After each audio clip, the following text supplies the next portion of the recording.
ছিল দুই হয়ে গেল এক।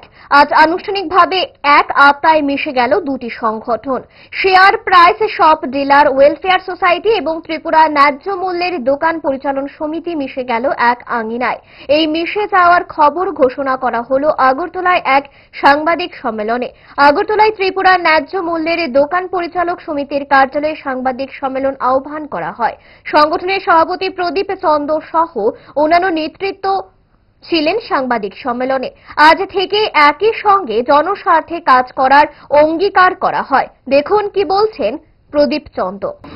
আমাদের এখানে আজকে প্রেস মিট ডাকার মূল কারণ হচ্ছে দীর্ঘ বামফ্রন্ট সরকারের রাজত্বকাল থেকে রাজ্যে দুটো রেশনিং সমিতি ছিল। একটা ছিল fair price shop dealer welfare society, আর একটা ছিল সেটা একদম জন্মলগ্ন থেকে ত্রিপুরা ন্যায্য মূল্য দোকান পরিচালক সমিতি।